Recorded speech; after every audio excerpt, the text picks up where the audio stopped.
Hello and welcome to the Sias du Plessis show. It's a pleasure to have you. To everyone that has liked and subscribed, thank you very much.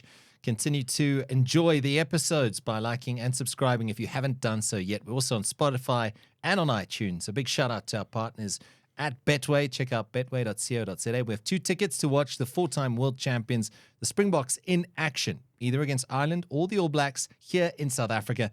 All you have to do is like and subscribe and comment on your favorite episode on YouTube, and you could win 2 tickets to watch the Springboks in action. And thank you to Monster Energy as well as New Era. They have the best caps in the business. Yeah, we've got the Detroit Lions on show today. So, check out New Era, and a big shout out, of course, to Monster Energy. Now, he is one of my favorite footballers, and I'm not saying that, Bradley, because you're sitting here, but you are really one of my favorite footballers. I enjoy the way you play the game. I enjoy the way you conduct yourself.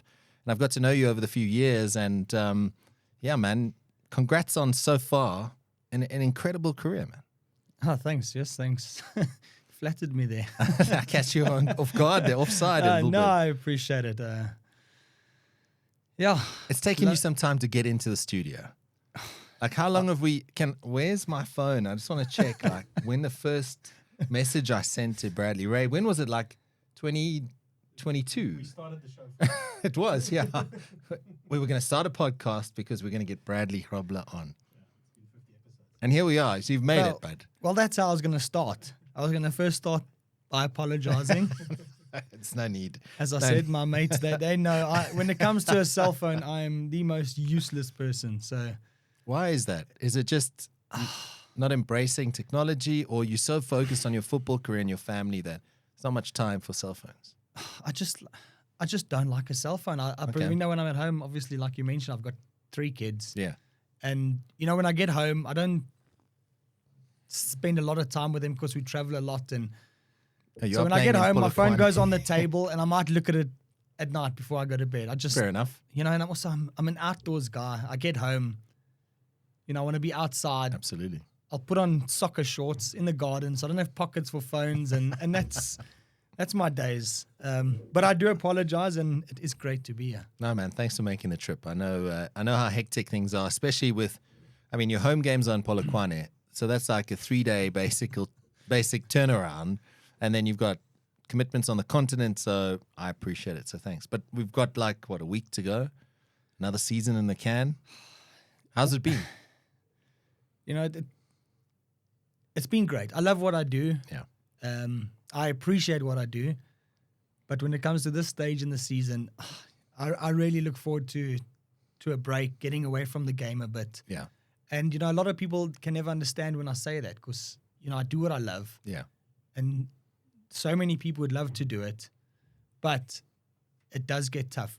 Mentally, it's tough. Physically, it's tough. And when it gets to this stage of the season, you know, you want to kind of get it done with and get away and spend some quality time with family and you know, not have to wake up at the crack of dawn every day and just lie in bed. I said to my wife last week, I was like, you know, I just want one day, just one day, where I can wake up and stay in the clothes I woke up in until I got a shower and go to bed at night. That's all I want right now. Listen, I mean, I think what people also don't realize is how much sacrifice there is. And yes, you're in a privileged position because you play professional football and you get paid to play. And you play for one of the most successful clubs in South Africa. But the fact of the matter is you're training every day. If you're not training, you're traveling to a game, you're in camp, then it's a game. There's pressure that comes with it. And there's no way to hide from that because every time you run out, either representing Supersport United or Bafana Bafana, the eyes of the country are on you, you know, regardless of how it is. There's pressure and there's an expectation that comes with being someone who scores goals for a living. Yeah, that doesn't help being the one who must score goals, to be honest. But it is tough. And again, you know, I don't want people to think I'm ungrateful for, you know, the opportunity I've been given, but it is tough, like you said, and there's massive sacrifices. Yeah. You know, growing up in my earlier days, being a professional, you got to sacrifice a lot. So I missed all of my friends' weddings, birthdays, everything. You know, everyone else is having fun. You're away working. Yeah.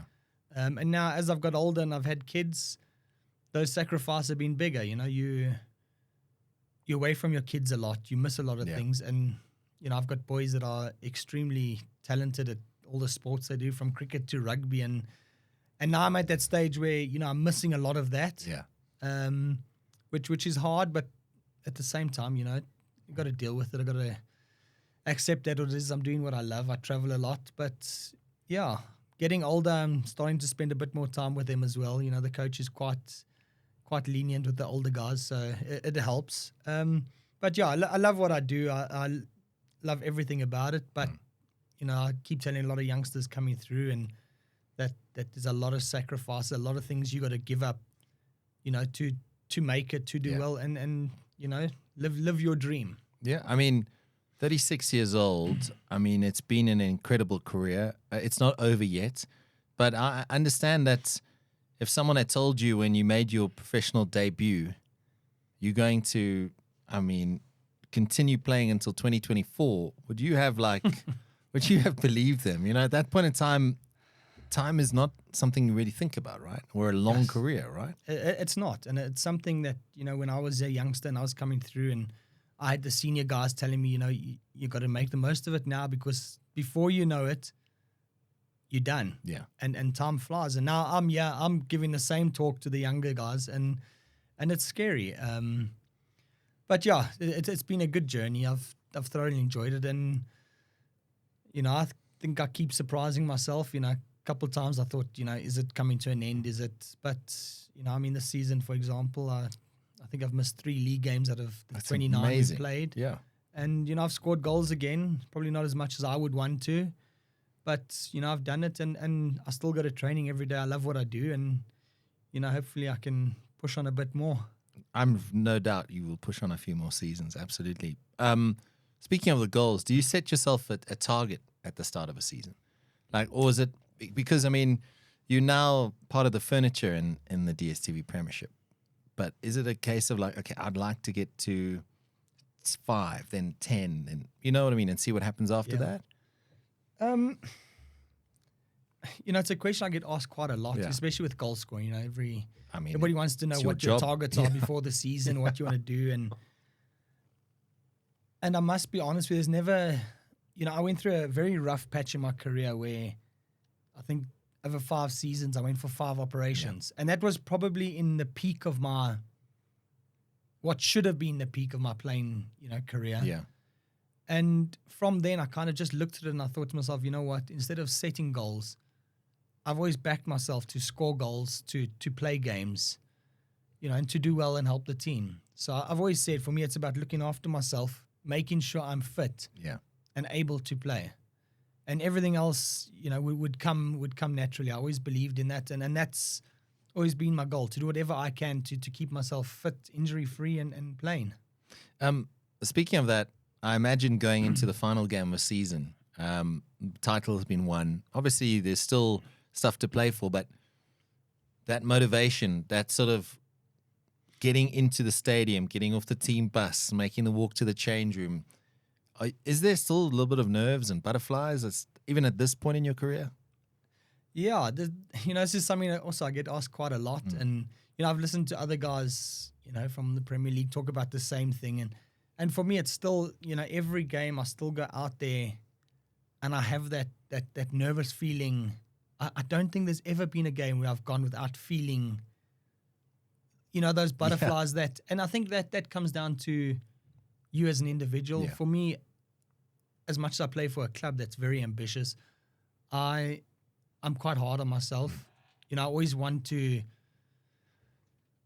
make myself proud. Yeah. And when we go and sometimes we win, but I have a bad game, I still, as much as I'm happy for the team, I still want to be better, So I think that's something that it may not be to please other people, but it's a self-pride that I want to go out there and do well every game and make sure I don't have a bad game and not miss chances. So I think that comes down to me as an individual as well. It's not a bad quality to have, because I think in a high-pressure sport like football, and when you are the pointy end of the attack, everyone looks at you as the tally. And when you get out of a game and you're going, well, I ran my socks off. Yes, I might have missed 1 or 2 chances, but we still won the game. The fact that you still, to this day, are questioning your performance or working on what I could have done better, I think that's a good space, man. I mean, for me, if I was your head coach or part of the coaching staff and my veteran striker went, yeah, great, we won, but I could have been better, I think that's great. It means you're still hungry. Yeah, I think it's again, I think that possibly comes from being in a team like Supersport as well, where we may not have, most people wouldn't classify as a big team because we don't have, we don't fill stadiums every week, but the team from Stan and everyone involved is very ambitious. Yeah. Even if we got a team full of youngsters, and I'm the same. I challenge myself every day, and I think the day that I, go into a training or a game, and I think, what, it's just another game. It's that's and again, it goes to with where I'm getting to with my age. People saying, when do you want to retire? What do you want to do? And I've always said it's not about the money. It's about me. When I go into a field and I come off and I think, what? I'm not myself. I can't keep up. I'm letting myself down. That's the day I would say, I'm done. Yeah. And that's the same. If I go into any game and I think, what? The team's safe from relegation or we in the top whatever. There's no pressure. For me, that's not professional sport. Yeah. Professional sport, you want to go out every game, doesn't matter what it is, and not just win, but come off with that bit of self-pride that you know what, we didn't win today, but I gave everything and I had a good game, and that's what it's about for me, and that's I live for those moments still. Take me back to your professional debut. Do you still remember that start of your career back in 2007 now? You've played a lot of football games over the years, but I'm just thinking like you must have some fond memories along the way, like when you started and you were this bright-eyed, bushy-tailed boy from Benoni. I mean, obviously your dad has played a huge role in your career. What was his nickname? Is good is nice or something like that? Yeah, I don't know. He had a few. He had a few, but something like that. Les, what was it? It was is good is nice. Oh, I don't know. I'm just something like that. I'm trying to think now which one was. But he had a few, and obviously he's been a massive part of my career and where I've got and what I've done. I think he coached me from 4 years old, pretty much till the day I signed professional at 17, 18 years old. There's a massive amount of credit that goes to him. That's amazing, eh? And signing that first professional career contract, you remember that? I do. It wasn't much money. I was going to say, it might not be have. Look, I say that, but at the time, I just finished matric, and when you come straight out of school and you're earning money, I could buy my own car. It felt like, I felt like a king. But looking back at it now, it was. But it was something I always dreamed about. Something I always, from day one, I wanted to do. So that was a massive step for me. I wasn't the cleverest kid at school, and on top of that, I had a massive amount of support from my family, and I think that's something now today where, let me say, and I think in general, white players. That's why a lot of white players don't necessarily take football further. Because a lot of parents don't see it as a real job, if I can say that. Whereas, my family gave me that support. They knew what I wanted to do. They believed I could do it, and they gave me the opportunity to, not necessarily go and study after school, but sign a professional contract and play football. And pursue your dream. Yeah. And has it always been football? Like I know you're a talented golfer. I mean, you've played all the sports, but when you sort of fell in love with football, that was it, right? Football is always number one. Obviously, my dad was a professional, as you mentioned. So I think it was in the family, and it's not like they forced me to play. It's just something I loved and always wanted to be. But I was a good cricketer at the time as well, and it got to an age where I had to decide whether I was going to do cricket or soccer, and obviously soccer was the number one for me, and stuck with that. You made an interesting point there, with the white players in the PSL, right?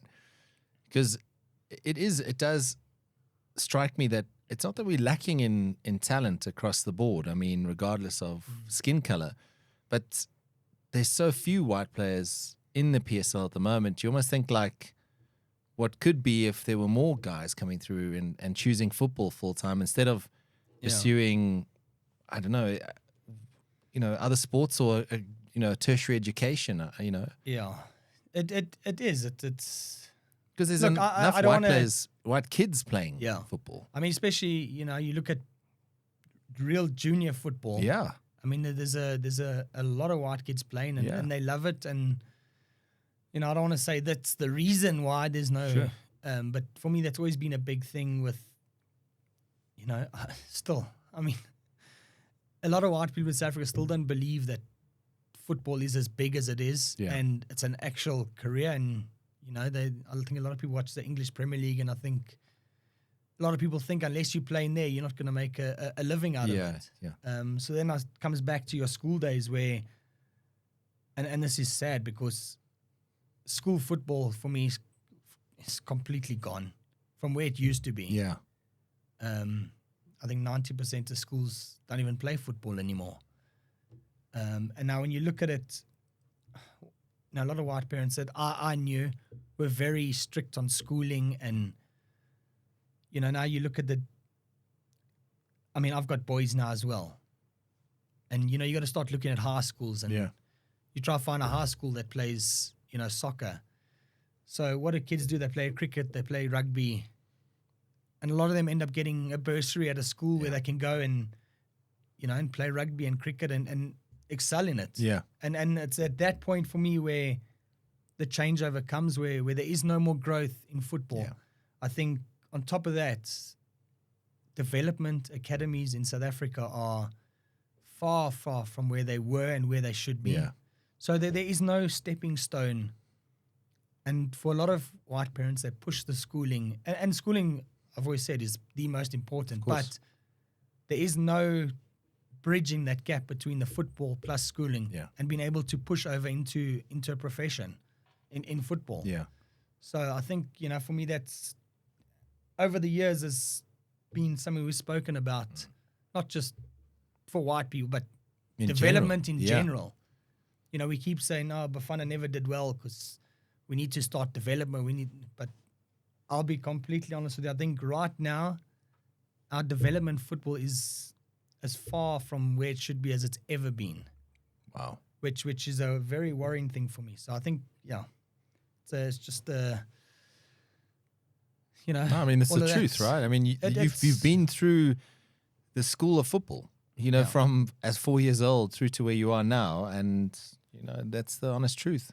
Yeah. And I think then the onus falls on clubs to be looking internally. I mean, Supersport, not just because you're sitting here, have a great pipeline. Look at the players coming through. Yeah. There's always youngsters in the mix. Unfortunately, there comes a time when they get sold to the bigger clubs. You've got a Ronwin Williams who's come through now, captained Supersport, the national team, and at Sundowns doing his thing. And that's just an example of how to do it right. Whereas there are questions, I suppose, in other places. No, I agree with you. I think as much as I talk about no development, I think at the same stage, I don't think Supersport United have been given enough credit for what they've done over the years. It's incredible. It's if people actually went back and looked at the amount of players playing for, there's Wherever. guys at Pirates, there's guys at Sundowns, and there's a lot of guys. Yeah. Guys that are, worth a lot of money today, and guys that came from nothing to get to where they are today. I think, Supersport has never been given enough credit for what they've done. No, it's phenomenal to see. I've got to ask you, you've played 12 times for your country, representing Bafana. Was that like a pinch me moment?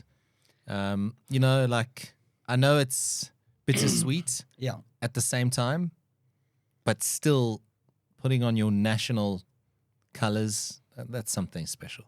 Yeah, I think bittersweet sums it up perfectly. I think, the first opportunity I got to represent and unfortunately it came just after the 2010 World Cup.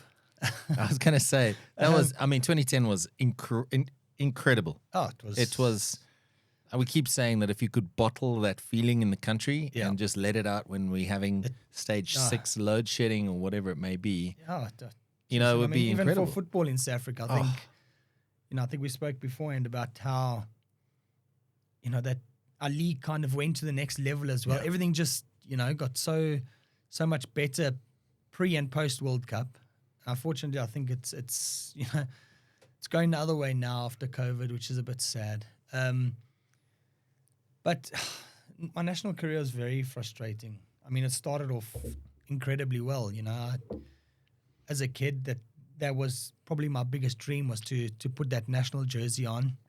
And, when it eventually came and I got the opportunity and scored on debut, With Zim in Harare. Yeah. Yeah. It's a feeling that, I was still quite young then. It's a feeling like, you can't explain. It's something that lasts forever. And, But then, post that, I went through those years of injuries and, like I said, I had 5 operations in 5 years. And one thing about the national, it's not easy to get in there. It's, it doesn't matter. Sometimes I think in other sports, it's slightly easier once you've made a name for yourself. But with football, once you go out of that squad, you got to do extremely well to get back in. You can't be a striker and you're having an okay season, you're scoring a couple goals here, and you got to be amongst top goal scorers to get back into the team. And that's what happened. I would get back in the team, go for operation, be out for 6 months, have to come back, do it again. And I think I did that 4 or 5 times, which pretty much took away what should have been the best part of my international career. Maybe 50 caps, who knows, Yeah. So unfortunately, it is what it is. It is. You got injured and it was cruel, and sport can be cruel.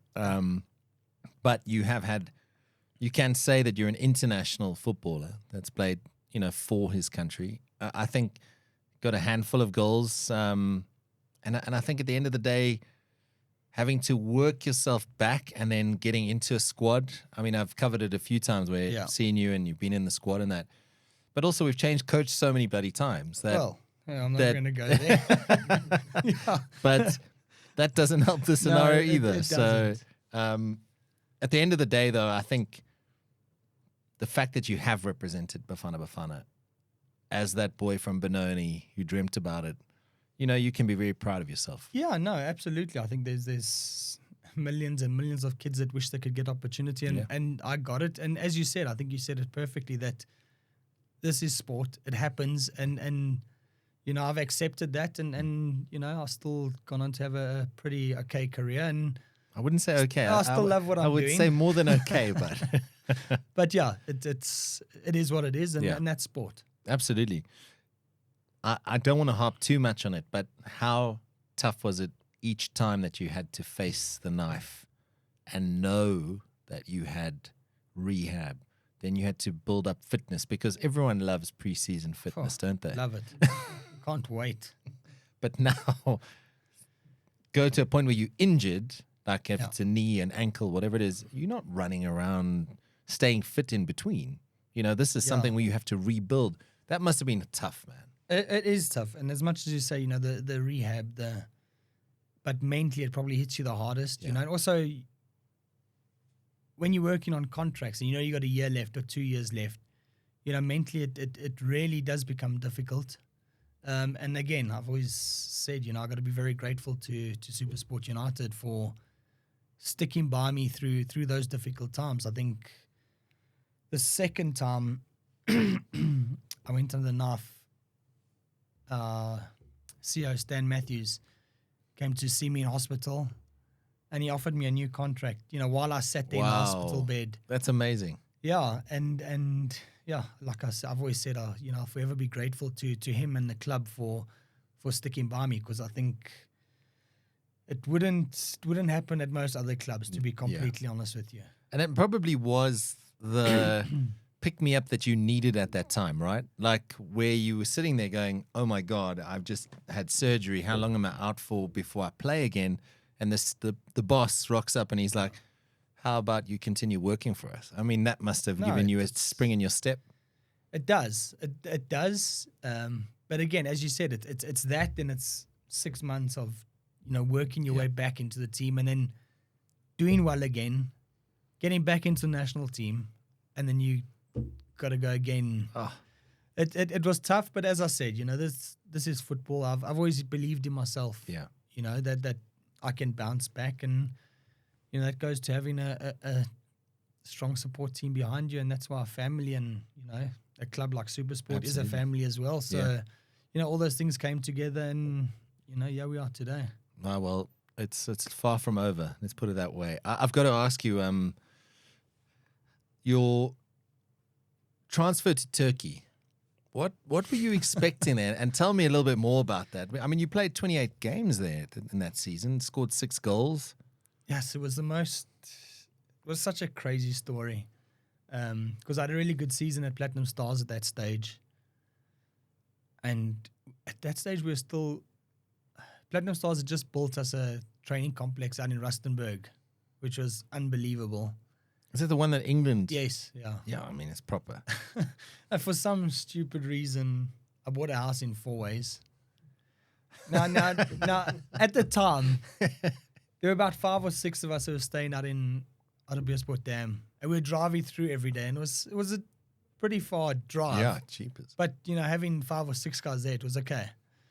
And I went and bought a house in 4 ways. I don't know why. So... we bought the house. Obviously, the transfer went through, furnished the house. The same day we moved in and furnished the house, I got a call from our CEO at the time at Platinum Stars to say, look, we've sold you to... I didn't even know anything about it yet. Like, we've sold you to a team in Turkey. And I was like, look, with all honesty, I've just settled down. Yeah. You got to be joking. I don't want to go now. I'm not ready. And... there was no option. They gave me absolutely no option. So the next day I was on a plane to Turkey. Now, I hadn't packed anything. I thought we were just going there, do the negotiations, and got there, signed the contracts. Everything was, sorted. And I thought, okay, now I'll go home, pack stuff. People in Turkey said, no, you're going straight to preseason camp now. Yeah, so, and then it hit me. Like I said, I was still I wasn't that young, but I was, and I love home. I really, I love family, I love friends, yes, and I went out to the preseason camp, and it was tough. It was, the Turkish guys were difficult people. They didn't like a foreigner coming and taking their position. So for the first 10 days of preseason, I sat there not talking to anybody. What? And I just sat there thinking, what have I done? Well, you didn't do it. Well, yeah, I didn't. But you were told you've been sold. And then they gave me a chance to come back, pack stuff. At that time, my girlfriend went with me, so that helped. But okay, I could sit and talk to you all day about Turkey. Was it wild? It was wild. Okay, I think, just to start off with, when I first got there, we trained at 8:00 at night, which I've never done in my life. So everyone got into this lifestyle of, you go to bed at about 5:30, 6 in the morning. Then you sleep till like 2, 3 in the afternoon. Then you go to train at night. No, man. That coach only lasted like 3 months, and the new coach came in. He got us in at 7:30 in the morning, had breakfast, rested a bit, did gym, rested a bit, had lunch, went to training. And you come back from training, you got to sleep. At our training complex, we had rooms where you had to go and sleep or rest till 5:30, and then you could go home. Wow. Okay. And he didn't last long either. He got fired as well in the same year. So you can't go and rest at home? No. No. And I loved the football. Okay. I really, it was really enjoyable. I played every single game. Played as a winger as well, which was strange. But I really enjoyed the football, but I don't want to go into too much detail, but it's very much a mafia-run business there. Okay. And I'm sure you've seen over the things in Turkey are not normal. And, if you get injured, you're possibly not going to get your money, which makes it difficult. And I came home at the end of the season. and they still owed me a lot of money. And I just said to my agent, I said, I'm not going back. Done. And in a way now, I've always said I don't have many regrets, but in a way I should have stuck it out. Okay. Because I think there were big things that could have happened from there. The football, like I said, was unbelievable. The supporters, the fans were on a complete different level. But I was homesick. I came home for holiday and I just said, I'm not going back. Needless to say, that was a fight as well. I can imagine. Yeah, so it was good. I had a good experience. It was tough mentally, but yeah, I came back and I signed for Ajax. And I had to sign off all that money that they owed me as well. So before I got a clearance, You were popular. so yeah, it was an interesting time. And then 2013, Supersport came knocking. How did that come about? That was also interesting because I'd signed for Ajax. I signed for, I think it was a 4-year contract at the time. And we played Supersport our second game of the season. And by that time, I didn't have kids. My missus had settled down in Cape Town. It was Cape Town. Yeah, and I actually really enjoyed it. It was like a different life. Yeah. The second game of the season, we played Supersport. And afterwards, I bumped into Stan Matthews. And the chairman of Ajax was there as well. At the time was George. And they kind of, from what I understand, did a deal there. And I'd only been there for like 2 months. It was the second game. And it came, that was the January came. And I was always happy to join Supersport, but I wasn't given much of a chance to even decide by. There's a common thread here in your career, I know, Bradley. It was pretty much a done deal before I. But look, again, I'd probably for the best, I think. Yeah. I mean, 11 seasons now, right? Yeah. Over 270 appearances, 100 goals, 102 goals. Yeah. I mean, that's something, bud. Congratulations on that. That's amazing. Appreciate it. I mean, you're in an exclusive club there. Yeah, I think. Well, look, I didn't realize it was such a big thing until it actually happened. Yeah. I think it's now 114. Somebody told me. Today. Yeah, it's a bit more than that. 114, and I think the PSL record's 123. So you could be the Alan Shearer of the PSL. Well, look, it's tough. I think with Peter Shalulile at Sundowns, he's also firing. He's great. He's a great player. But I mean, it's like I said, I didn't realize it was as big a thing until it happened. Yeah. And now now I've got something to motivate me as well. Absolutely. And then I go back to those 5 years I missed. Where I didn't play. So could have been a lot more, but I have a target now, and yeah. Hopefully next season can push past there. Absolutely. Who have you looked up to in your career, like internationally and locally? Because like a lot of people now, youngsters will look at Shalulile, and they're like, these guys are goal scoring machines. Who did you look up to when you were sort of growing up in football? Yeah, I mean, obviously my dad. Sure. Unfortunately, I didn't get to watch much of him. I was still really young, and in those days, obviously all the games were on tapes and that still. And he had sent them to someone to. That was a different time, DVDs at the time. Different time. And the guy left all the videos in the sun, and obviously ruined all the. So unfortunately, still to this day, I haven't got much, been able to see much of him play. But obviously, hearing stories about him and how good he was. Yeah. And then, locally, I always looked up to a guy like Benny. I think it's hard not to. I think he played at the highest level. We played the same position. I think we were pretty similar players. So I always looked up to him. And then, in my earlier days, a guy like Alan Shearer.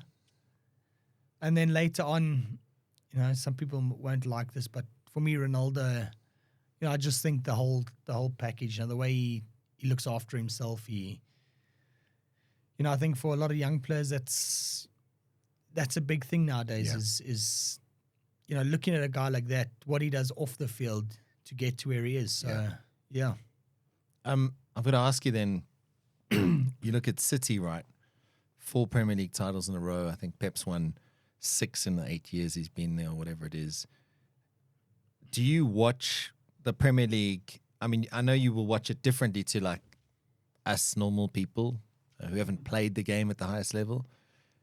But do you watch it differently in that how you analyze it, or do you look at a defender and you go, oh, look, if I put on his left foot, there's a gap here, or you know what I mean?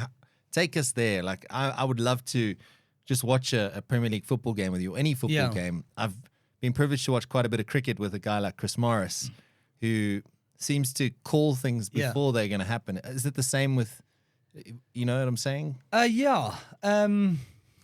Start off by telling you I'm a Man United fan.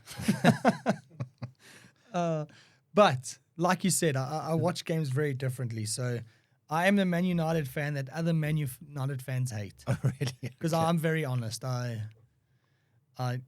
will not sit down and watch a Man United game at the moment. Really? I won't. So FA Cup final, come on. I will watch because City are playing. Okay.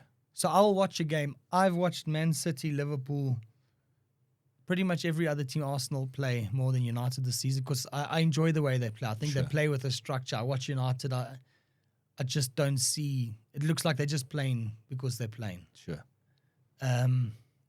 So I give Man United players a whole lot of problems. I don't watch a lot of football, to be honest with you. Yeah, sure. Generally, if I watch, I'll watch with my boys when they want to watch a game. Or like are they also Manchester United fans? No. See for your sins now. My younger boys, he's decided he's Man City. Okay. And it's hard not to. The older one is Real Madrid. Okay. But yeah, they got a Barcelona kit, they got a Man United kit, a Man City kit. I don't think they quite know what they want yet. They one day will. But I will generally watch a game and watch an individual play and watch movement and what he does in a game. And I think there are things that you do see that a lot of people wouldn't see. And there's one thing I'll use, for example, that I've used in my game that I learned a lot from, especially watching the football in England, is something like shooting through players' legs. Okay. A lot of people say, no, he's mishit it or he's duffed it. Meanwhile, he's waited for a player to open his legs. And he's cracked. And he's gone the other side where the keeper can't see. Okay. So there are things that you will look to pick up and learn from. Okay. And getting back to Manchester United, is the problem the players that they've... I know we probably don't have enough time.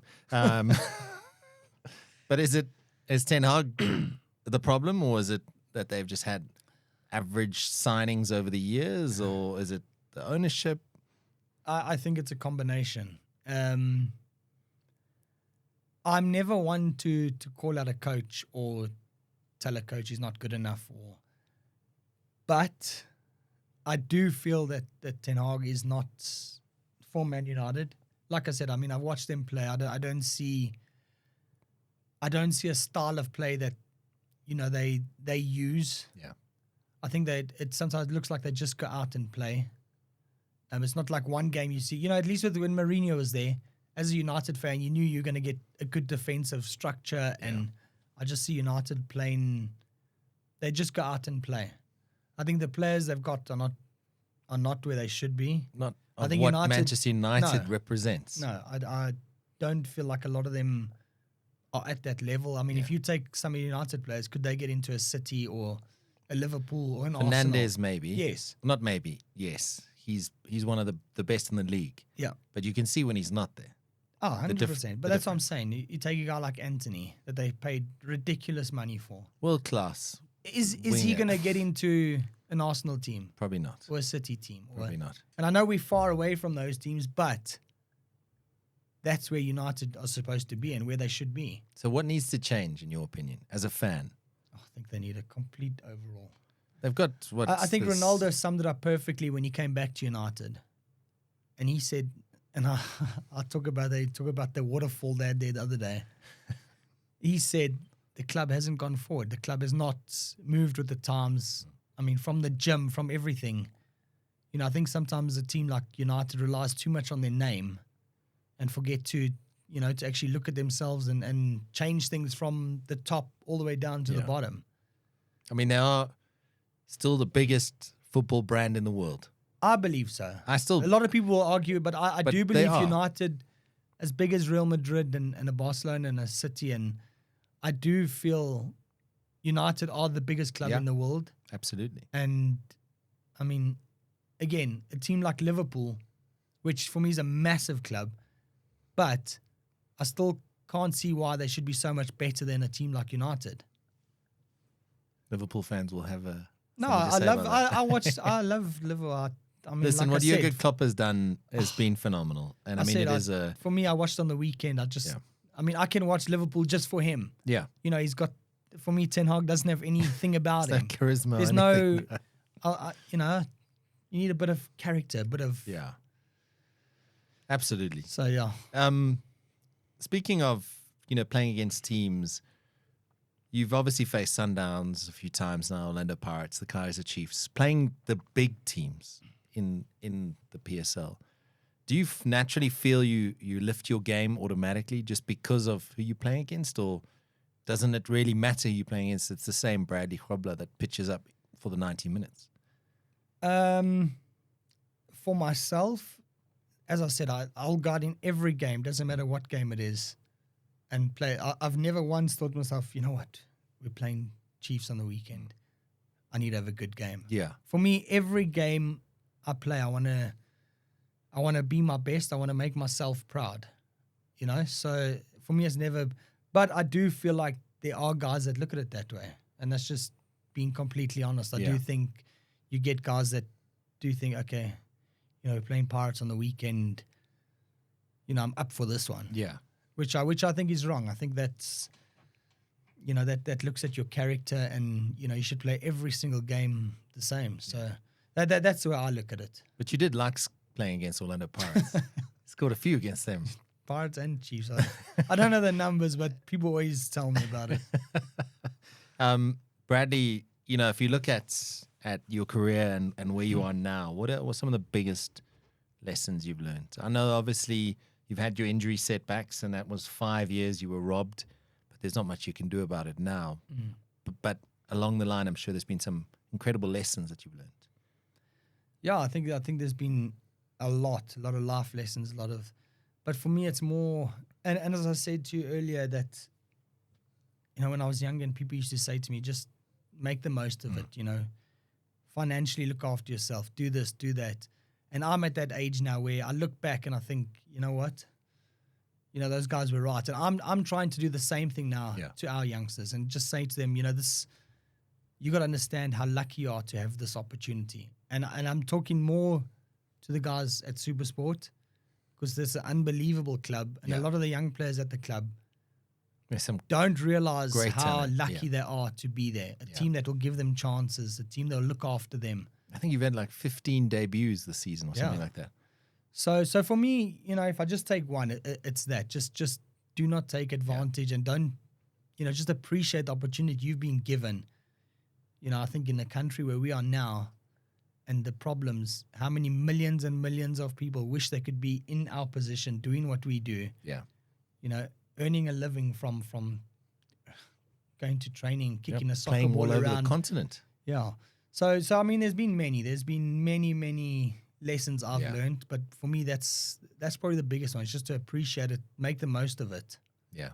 I think that it speaks for life, though. It does. We tend to be in this like flux of, I could have done that better. What is tomorrow? And then today's gone.